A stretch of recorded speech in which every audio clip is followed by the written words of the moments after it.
नक्श, ये मेरी गलती है, इसके लिए मेरे हस्बैंड को सजा नहीं मिलनी चाहिए। तुम्हें मुझे जो भला बुरा बोलना है कह दो, लेकिन इन्हें फायर मत होने दो। कल ही इनका प्रमोशन हुआ है, हम सड़क पर आ जाएंगे प्लीज। अच्छा, अब आया ऊंट पहाड़ के नीचे, लेकिन तुमने अभी तक माफी तो मांगी नहीं। और हाँ, थोड़ा तमीज से। मिस्टर नक्श, अभी जो कुछ भी हुआ उसके लिए I am really sorry. Please मेरे हस्बैंड की जॉब बचा लो, ये ठीक है? मिसेस प्राची, सबसे पहले तो तुम माफी मांगना सीख लो, और रही बात तुम्हारे पति की जॉब की तो नक्श नक्श नक्श, ये नाम ही कुछ ऐसा था कि लोग ना चाहते हुए भी इस नाम से भिड़ ही जाते थे। जब नक्श की जिगरी दोस्त हिमानी ने प्राची के पति को नौकरी से निकालने की धमकी दी, तब वो गिड़गिड़ाते हुए नक्श से माफी मांगने लगी। प्राची का घमंड चूर चूर हो गया था। ये देखकर नक्श हिमानी को समझाने लगा, ये दोनों माफी मांग रहे हैं, माफ कर देते हैं, तुम्हारे लिए भी आसान हो जाएगा, क्योंकि इतनी जल्दी तुम्हें इस लेवल पर कोई एम्प्लॉय नहीं मिलेगा। आलोक, बस मिस्टर नक्श की वजह से तुम्हें आज जॉब से नहीं निकाल रही हूँ, लेकिन मैं तुम्हारा प्रमोशन रोक रही हूँ। तुम पहली वाली पोजीशन पर ही काम करोगे। तुम्हें ये ठीक लगता है तो ठीक है, वरना तुम जा सकते हो। नहीं मैडम, मैं पूरी तरह से सेटिस्फाइड हूँ काम करने के लिए। थैंक यू मिस्टर नक्श, थैंक यू हिमानी मैडम। शुक्रिया अदा करके प्राची और आलोक वहाँ से चले गए। वहीं कार्तिक और हिमानी नक्श को सूरत शहर के सबसे बेस्ट रेस्टोरेंट बोहो लेकर चले गए, जहाँ पर उनके पुराने दोस्त आकाश और रवीश उनका इंतजार कर रहे थे। नक्श ने उन्हें देखते ही गले लगा लिया। अरे आकाश, ओ वाओ, अरे रवीश भाई, तुम भी यहाँ? नक्श भाई, कैसे हो आप? पिछले कई सालों से हम आपको ढूंढ रहे थे, आज आपको देखकर बहुत खुशी हो रही है। आकाश, मुझे कार्तिक ने बताया कि बोहो तुम्हारा रेस्टोरेंट है। क्या बात है, तुम सभी अपनी लाइफ में काफी आगे बढ़ गए हो। मुझे बहुत खुशी और गर्व महसूस हो रहा है कि मैं तुम लोगों के काम आ सका। थैंक यू सो मच नक्श फॉर एवरीथिंग। तुम अभी भी वैसे ही हो, बिल्कुल नहीं बदले। रवीश की सिक्योरिटी प्रोवाइड कराने की एजेंसी थी। कुछ ही देर बाद अचानक हिमानी वहाँ से उठकर बाहर चली गई और अपने साथ एक स्पेशल बॉक्स लेकर आई और बोली, मिस्टर नक्श, ये गिफ्ट हमने कुछ साल पहले आपके लिए खरीदा था। हमने तो इसे आप तक पहुँचाने की उम्मीद छोड़ ही दी थी, लेकिन आज हमारी किस्मत में आपसे मिलना लिखा था। ये लीजिए, हमारी तरफ से आपके लिए एक तोहफा। Thank you Himani, thank you everyone. Thank you नहीं भाई, गिफ्ट तो खोलो। वाह, ये गाड़ी बहुत ही ज्यादा विंटेज है और बहुत ही सुंदर। ये काफी महंगी होगी ना? तुमने जो किया है हमारे लिए, उसके मुकाबले तो ये कुछ भी नहीं है भाई। आई एम सॉरी, मेरी वजह से तुम सबको बहुत परेशानी हुई। मैं ऐसे बिना बताए तुम सबकी जिंदगी से गायब हो गया, पर ये मेरा वादा है कि अब ऐसा कभी नहीं होगा। अब एक टोस्ट करते हैं हमारी दोस्ती के नाम।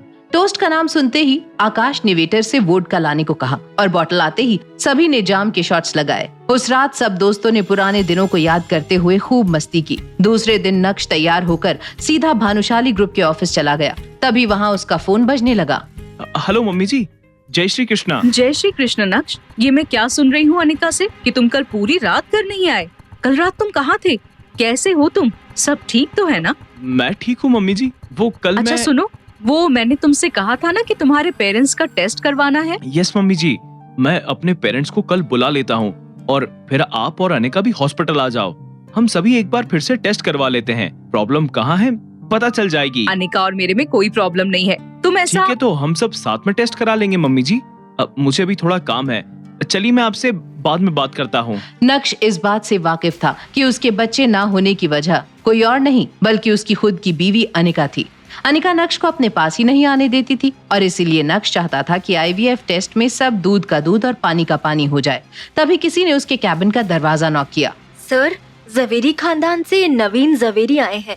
वो शिवानी के पैकेजिंग कॉन्ट्रैक्ट पर साइन करना चाहते हैं और साथ ही साथ नेगोशिएशंस करना चाहते हैं। वो इतना जल्दी आ गया? उनसे कह दो कि मैं उनके साथ की गई पार्टनरशिप कैंसिल कर रहा हूँ। अगर उन्हें हमारे साथ काम करना है तो उनके सारे कोऑपरेशन मैटर्स को सिर्फ और सिर्फ अनिका हैंडल करेगी। ठीक है सर, मैं उन्हें इन्फॉर्म कर देती हूँ। नक्श के मना करने के बाद नवीन उर्फ मैम्बो अंकल ने जावेरी खानदान मैंशन में एक बार फिर से पूरा परिवार इकट्ठा करके फैमिली मीटिंग बुलाई थी, लेकिन इस मीटिंग में अनिका और चित्रा को शामिल नहीं किया था। ये लोग मेरे साथ ऐसा क्यों कर रहे हैं? अनिका में ऐसा क्या है जो वो मुझसे बेहतर है? उसकी खुद की कंपनी तो बंद होने की कगार पर है। नवीन, वो बेवकूफ सीईओ हमारे साथ पार्टनरशिप कैंसिल करने को कह रहा है। भानुशाली ग्रुप चाहता है कि जावेरी खानदान के कॉर्पोरेशन मैटर्स सिर्फ और सिर्फ अनिका हैंडल करे अब हमें क्या करना चाहिए? जहां तक मुझे याद है, अनिका ने हमसे कहा था कि वो लास्ट टाइम भानुशाली ग्रुप के ऑफिस गई थी, तब उसने सीईओ को देखा भी नहीं था। बिना मुलाकात के सीईओ तो अनिका के लिए पागल हो रहा है, और यहाँ अनिका कह रही थी वो मिली ही नहीं। जावेरी खानदान की छोटी सोच और इस बड़े डिस्कशन का नतीजा यही निकला कि वो अनिका की जगह उसकी कजिन पल्लवी को भेजेंगे। वो अनिका से भी ज्यादा खूबसूरत थी। सीईओ का दिल पक्का उस पर आएगा। दूसरी तरफ नक्श घर पहुंचकर सो गया था। जब रात में अनिका घर आई, नक्श, तुम वापस कब आए? क्या तुम पूरे दिन से घर में सो रहे हो? अरे नहीं, मैं तो दोपहर को आया। वैसे क्या तुम्हें आज तुम्हारी दादी का कॉल आया? नहीं तो वो मुझे क्यों कॉल करेंगी?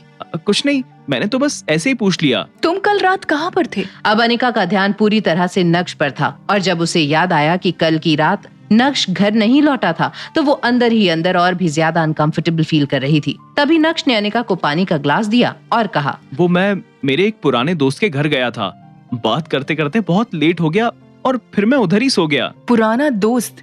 क्या वो मिस्टर पटेल है, होटल प्राइम स्टार वाले? बिल्कुल सही पहचाना तुमने। मुझे तुम्हारी इस बात पे भरोसा नहीं हो रहा है। अरे अनिका, बात छोड़ो ये सब, जाओ और मेरे लिए मैगी बनाओ। मैं डिनर करके नहीं आई हूँ। नक्श मैगी बनाने किचन में चला गया और यहाँ चित्रा मौका देखते ही मुंह टेढ़ा करके अनिका के बगल में आ गई। जब अनिका की नजर उसकी माँ चित्रा पर गई तो उसने पूछा, अब आपका मूड किसने खराब कर दिया? चेहरे पर 12 क्यों बजे हैं? अनिका बेटा, मैं तो बस तुम दोनों को लेकर ही परेशान हूँ। बार बार तुम दोनों का IVF प्रोसेस फेल हो जाता है। मुझे लगता है कि उसके पेरेंट्स में कोई जेनेटिक डिसऑर्डर है। बस मैंने नक्श को इतना सा कहा कि तुम अपने पेरेंट्स को बुला लो और उनका टेस्ट करवाओ। ओह मम्मी, आप कितने प्यारे हो, लेकिन प्लीज क्या कुछ समय के लिए आप इस मैटर को साइड में रख सकती हैं? मेरे सर पर वैसे भी काम का बहुत लोड है। तुम चाहती हो कि मैं इस मैटर को साइड में रख दूं? तुम्हें पता है ना कि तुम्हारी शादी को 2 साल से ज्यादा का समय हो गया है और 3 से 4 बार तुम्हारा IVF प्रोसेस फेल हुआ है। उसके बाद भी तुम्हें कोई जल्दी नहीं है। मम्मी प्लीज अब बस भी करो, इस टॉपिक पर अभी मुझे बात नहीं करनी है। चित्रा आगे कुछ बोलती उससे पहले नक्श वहाँ मैगी लेकर पहुँच चुका था। वो पहले भी अनिका के लिए खाना बनाता था, लेकिन आज पहली बार अनिका को उसका प्यार महसूस हुआ। तभी अनिका ने खामोशी तोड़ते हुए नक्श से कहा, अभी के लिए तुम्हें तुम्हारे पेरेंट्स को बुलाने की कोई जरूरत नहीं है। हम इस बारे में फिर कभी बात करेंगे। ठीक है, जैसा तुम बोलो। नक्श अपनी खुशी पूरी तरह से जाहिर नहीं कर पाया। ये बहुत बड़ा दिन था। अनिका ने नक्श के लिए चित्रा के सामने स्टैंड लिया, वो भी इतनी बड़ी बात पर। अगले दिन जब नक्श अपने ऑफिस पहुंचा तो उसकी सेक्रेटरी नंदिता फौरन अंदर आई। सर, जवेरी फैमिली ने कोलैबोरेशन की बात डिस्कस करने के लिए किसी को भेजा है। उनका नाम पल्लवी जवेरी है। उनसे कह दो सर आज बिजी हैं। पल्लवी के साथ वही हुआ जो होना था। जब उसने अपनी हार की ये खबर कल्याणी को सुनाई तो उसका चेहरा गुस्से से लाल हो गया। कल्याणी अब बेबस थी और उसके पास अनिका को कॉल करने के अलावा और कोई चारा नहीं था। दूसरी तरफ अनिका अपनी माँ चित्रा के साथ शॉपिंग कर रही थी। इसी बीच अचानक से अनिका का फोन बजा। हेलो दादी। अनिका, आज तुम्हारी दादी को तुमसे एक हेल्प चाहिए। क्या तुम अपनी दादी की हेल्प करोगी? हेल्प? बेटा, बात ऐसी है कि हमारे और भानुशाली ग्रुप के बीच में जो पार्टनरशिप हुई है, उसे लेकर मैंने ये तय किया है कि अब उसे सिर्फ और सिर्फ तुम हैंडल करोगी। तुम्हें कल भानुशाली ग्रुप जाना होगा और उनसे बात करनी होगी। सॉरी दादी, आपने ये मैटर मैम्बो अंकल को संभालने के लिए दिया था, तो मुझे लगता है कि अब आपको मैम्बो अंकल को ही सारी प्रोसेस की रिस्पॉन्सिबिलिटी देनी चाहिए। चलिए दादी, मेरे पास और भी बहुत काम है, बाद में बात करती हूँ। जय श्री कृष्णा। यहाँ अनिका खुश थी दादी को ना बोलकर, तो दूसरी तरफ नक्श प्राइम स्टार होटल पहुंच गया था कार्तिक के साथ लंच करने के लिए, जहाँ कार्तिक उसका एक ब्लैक कलर के बॉक्स के साथ इंतजार कर रहा था। आओ नक्श, बैठो। ये लो, इसे मैंने खास तुम्हारे लिए प्रिपेयर किया था। इस अमानत को मैं पिछले 4 सालों से अपने साथ संभाल कर रखा है। कार्तिक, तुम मुझे पहले ही एक बहुत बड़ा गिफ्ट दे चुके हो, अब मैं इस अमानत को नहीं ले सकता। ये चीज मेरे किसी काम की नहीं है। मेरी हेल्थ एकदम परफेक्ट है। तुम पहले भी कमजोर थे और अभी भी कमजोर नजर आ रहे हो, इसीलिए स्पेशली इस चीज को मैंने तुम्हारे लिए ढूंढा था। इस बात से नक्श थोड़ा हैरान हुआ, लेकिन कार्तिक की बात भी सही थी कि तभी कार्तिक का फोन बजने लगा।